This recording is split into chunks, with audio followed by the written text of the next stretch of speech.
নারীর জন্য জান্নাতে যাওয়া খুব সহজ। তার এক পা, নারীর এক পা জান্নাতে এমনি ঢুকে আছে। আর কিছু কাজ করলে, 4টা কাজ করলে বাকি পাটাও জান্নাতে ঢুকাই দিবে কে? বিশ্বনবী বলেছেন 4টা কাজ যদি কোনো নারী ঠিকঠাক মতো এই দুনিয়ার বুকে করতে পারে, আল্লাহ তাআলা 8টা জান্নাতের দরজাই নারীর জন্য খুলে দিবে। 1 নম্বরে বিশ্বনবী বললেন, আল মারআতু ইযা সাল্লাত খামসাহা, কোন নারী যদি 5 ওয়াক্ত সালাত সময় মতো আদায় করে, ওয়া সামাত শাহরাহা, রমজানের রোজাগুলো ঠিক মতো রাখে, আতাআত বালাহা, স্বামীর আনুগত্য করে, ওয়া হাফিজাত ফুরুজাহা, নিজের লজ্জাস্থানের হেফাজত করে। 4টা, কয়টা? 5 ওয়াক্ত সালাত, রমাদানের রোজা, স্বামীর আনুগত্য। এখন এটা উঠে গেছে সমাজে। কে কার উপর ডমিনেটিং করবে এই নিয়ে গুতাগুতি আছে না নাই? কে বড় হবে, কে মশারি টাঙ্গাবে রাত্রে, কিলাকিলি আছে না নাই? হাজবেন্ড কে তুই টাঙ্গা, স্ত্রী কে আমনে টাঙ্গান, আছে না নাই? আনুগত্য নাই, ছোট্ট খাট্ট বিষয় নিয়ে কিলাকিলি। এজন্যই ফ্যামিলির মধ্যে শান্তি নাই। আমার বোনেরা, এই যে মহিলা সমাবেশে আসছেন, যাদের বিয়ে হয়েছে, হাজবেন্ড পেয়েছেন, এই হাজবেন্ড আপনার হীরার টুকরা, এটা আপনার জান্নাত। বিশ্বনবী বলেছেন, আল্লাহ ছাড়া কারো পায়ের সামনে যদি সিজদা দেওয়া জায়েজ হতো, সবগুলো নারীকে বলতাম স্বামীর পায়ে সিজদায় লুটিয়ে পড়ো। আল্লাহ ছাড়া যেহেতু কারোর সামনে সিজদা দেয়া যায় না, তাই আমি এটা বলি না। যদি জায়েজ হতো, সব নারীকে বলতাম স্বামীর পায়ে লুটিয়ে পড়ো, স্বামী তোমার জান্নাত। 5 ওয়াক্ত সালাত পড়বেন, রমাদানের রোজা রাখবেন, স্বামীর আনুগত্য করবেন, নিজের লজ্জাস্থানের হেফাজত করবেন, নিজের সতীত্ব, নিজের সম্মানের হেফাজত করবেন। এই 4টা কাজ যদি কোনো নারী দুনিয়ার বুকে করতে পারে, তার জন্য 8টা জান্নাতের দরজা খুলে দিবে কে? আল্লাহ। এজন্য বোনেরা, আপনাদের জন্য ইসলাম পালন করা সহজ।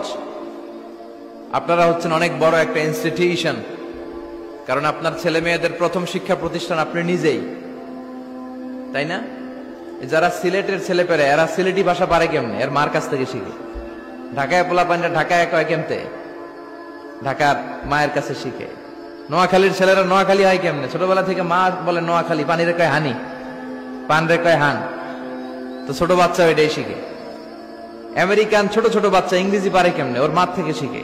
তাহলে মা প্রথম শিক্ষা প্রতিষ্ঠান নয়? মা হচ্ছে the first institution for every child. পৃথিবীর সব মানব শিশুর জন্য মা হচ্ছে প্রথম শিক্ষা প্রতিষ্ঠান। এজন্য আমি বলি, বাপ ভালো তার বেটা ভালো তাই, মা ভালো তার ঝি, গাই ভালো তার দুধ ভালো রে, দুধ ভালো তার ঘি। বাপ যদি ভালো তো বেটা ভালো, মা ভালো তো ঝি ভালো, দুধ গাই ভালো তো দুধ ভালো, দুধ ভালো তো ঘি ভালো, তাই না? এই নারীদের পেট হচ্ছে খনি, তেলের খনি, গ্যাসের খনি, স্বর্ণের খনির চেয়ে আমি বলি এটা দামি খনি। এই নারী যদি হিজাব মেনটেন করে, কোরআন পড়ে, সুন্নাহ পড়ে, তাহলে এই নারীর পেট থেকে বড় বড় আল্লাহওয়ালা বেরোবে, দেশপ্রেমিক লোক বেরোবে, ভদ্র, সালেহ, শহীদ, নবী, সিদ্দিক এরা বেরিয়েছে, ঠিক কিনা? আর এই একই নারী যদি ইসলাম না মানে, স্বামীর আনুগত্য না করে, সালাত না পড়ে, কোরআন সুন্নাহ না মানে, তাহলে এই পেট থেকে বড় বড় ডাকাত, দুর্নীতিবাজ, দেশের সম্পদ যারা লুণ্ঠন করে, অন্যকে হত্যা করে, জুলুম নির্বিচারে করে, এরকম ডাকাত বেরোবে।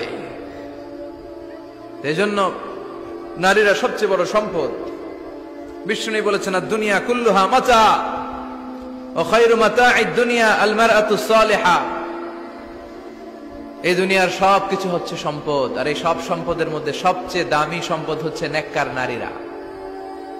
তার মানে এই জুরিতে যা তোমরা দেখো সব সম্পদ, আর এই সব সম্পদের মধ্যে দামি সম্পদ এই প্যান্ডেলের ভিতরে যারা আছে, এরা নেককার না? নেককার না হলে ওয়াজ শুনতে আসতো? এই প্যান্ডেলের ভিতরে যে বোনেরা, এরা পৃথিবীর সবচেয়ে দামি সম্পদ। এজন্য নিজেকে চিনেন, নো দাই সেলফ। আপনারা যে কতটা দামি, আপনারা যে কতটা সম্ভাবনাময়ী, এটা একটু বুঝবার চেষ্টা করেন। আবার বিশ্বনবী নারীদেরকে অনেক বিষয়ে সতর্ক করেছেন যে খবরদার এগুলো করো না। নারীদেরকে টাইট ফিটিং জামা পরতে নিষেধ করেছেন। আল কাসিয়াত আল আরিয়াত আল মাইলাত আল মুমিলাত।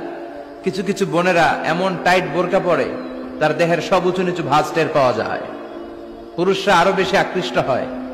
এই বোনদের ব্যাপারে আমি বলি, বিশ্বনবী বলেছেন, লা ইয়াদখুলনাল জান্নাতা ওয়া লা ইয়াজিদনা রিহাহা। তারা জান্নাতে তো ঢুকবেই না, জান্নাতের ঘ্রাণও এদের নাকে লাগবে না। এখান থেকে জান্নাতে পৌঁছতে আরো 500 বছরের রাস্তা, এত দূরে থাকতেই জান্নাতের ঘ্রাণ আপনার নাকে এসে ধাক্কা দিবে, তারপর ওই নারীরা জান্নাতে ঢুকতে পারবে না। টাইট ফিটিং জামা আছে না নাই? এখন বোরকার মধ্যে অনেক ডিজাইন, ইদানিং এদিকে কিছু ডিজাইন করে পরে, এদিকে করো না, এদিকে করো না, এদিকে করো না, 4টা গম্বুজ বানায় এই জায়গায়, আছে না নাই? এগুলো করে, তো এগুলো করলে তার পর্দার চেয়ে তার সৌন্দর্যের প্রকাশ আরো বেশি হয়ে যায়। এরপরে বিশ্বনবী নিষেধ করেছেন ঝাঁঝালো পারফিউম দিয়ে বেরোতে নিষেধ করেছেন। আমার বোনেরা, নিজেদেরকে ক্লিন রাখবেন, পরিচ্ছন্ন রাখবেন অলওয়েজ। আপনি গায়ে ডিওডোরেন্ট, দুর্গন্ধনাশক পারফিউম দিতে পারেন, তবে সেটা জামার ভেতরে, বাইরে যেন প্রকাশ না পায়। অনেক মহিলা সেজে গুজে বোরকাটা পরে বোরকার উপরে মারে 2টা, আছে না নাই? এই ঝাঁঝালো গন্ধ আশেপাশে যতগুলো পুরুষের নাকে যাবে আপনার প্রতি আকৃষ্ট হবে। বিশ্বনবী নারীদেরকে জানিয়াদের সাথে তুলনা করেছেন, বলেছেন এরা জিনাকারী, এরা পর্দাওয়ালী নয়, এরা বোরকা পরে বেরোলেও লাভ হবে না, এরা জিনাকারিনী, কারণ এরা এদের গায়ের ঝাঁঝালো পারফিউম সুগন্ধ দিয়ে পরপুরুষকে আকৃষ্ট করার চেষ্টা করেছে। এটা একেবারে নিষেধ, এটা করবেন না। তাহলে টাইট ফিটিং বোরকা পরবেন না, ঢিলে ঢালা পরবেন, পাতলা জামা পরবেন না যে জামা দিয়ে আপনার শরীর দেখা যায়।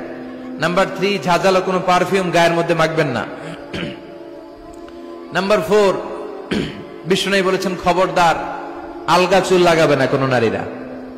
লাগায় অনেকে, জুড়িতে এগুলা নাই। অনেক নারীর চুল হয়তো ছোট, সে আলগা চুল লাগায়া সুন্দরী সাজে, বিশ্ব সুন্দরী ঐশ্বরিয়া রায় হইতে চায়, আছে না নাই? না, আল্লাহ যেটা দিয়েছে ওটাতে আপনি সন্তুষ্ট থাকেন, আলগা চুল লাগাবেন না। এরপর বিষ্ণু ব্রু প্লাক করতে নিষেধ করছে। ব্রু প্লাক আছে না? পার্লারে গেলে কিভাবে যেন এদিক দিয়ে ব্রু প্লাক করে একেবারে চিকন করে দেয় এই 2টা। হ্যাঁ, না, এটা নিষেধ।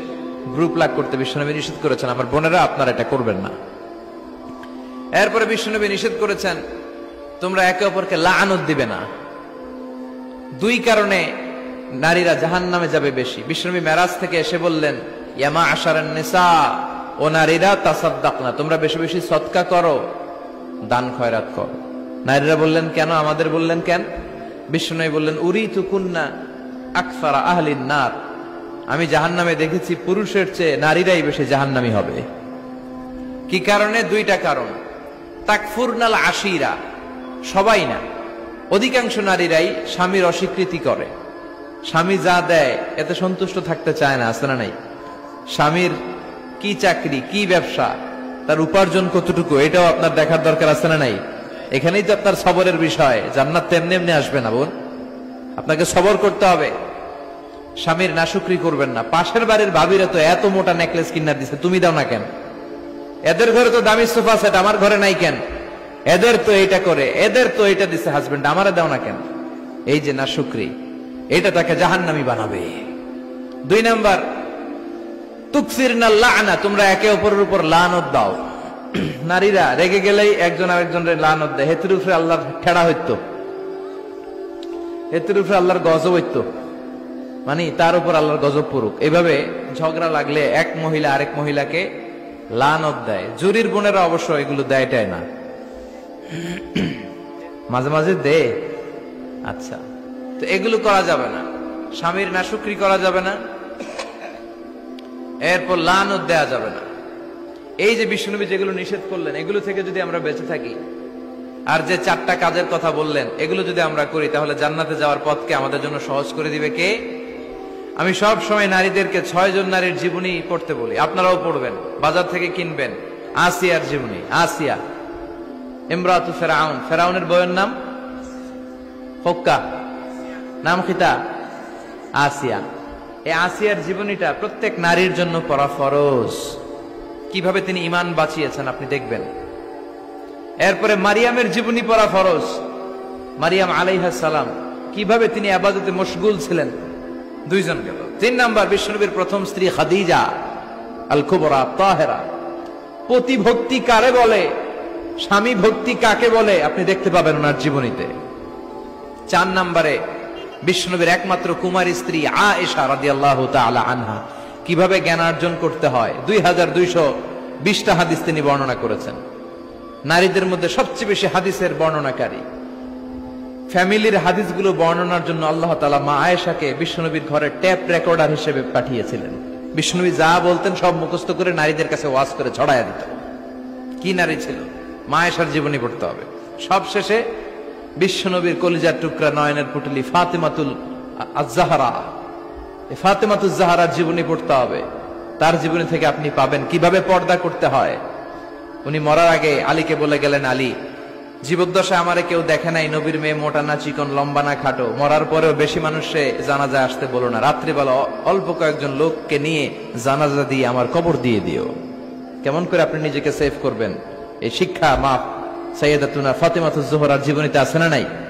তাহলে এই কয়েকজন নারীর জীবনী পড়তে হবে। আর যে চারটা কথা বিষ্ণু বলেছেন এগুলোর উপর আমল করতে হবে। তাহলে আমাদের নারীদেরকেও জান্নাতি বানাবে কে? আল্লাহ। তুমি আমাদের মাদেরকে, বোনদেরকে, আমাদের নারীদেরকে তুমি খাদিজাতুল কুবরার মতো কবুল করো, আয়েশা সিদ্দিকার মতো মহিয়সী নারী হিসেবে কবুল করো, ফাতেমাতুজ জাহরার মতো এরকম পর্দানিশীল নারী হিসেবে কবুল করো। আল্লাহ তাআলা আমাদের সবাইকে কথাগুলো বুঝার ও আমল করার তৌফিক দান করুক। আমরা পড়ি আমিন। আপনারা সবাই ভালো থাকবেন, সুস্থ থাকবেন, সুন্দর থাকবেন।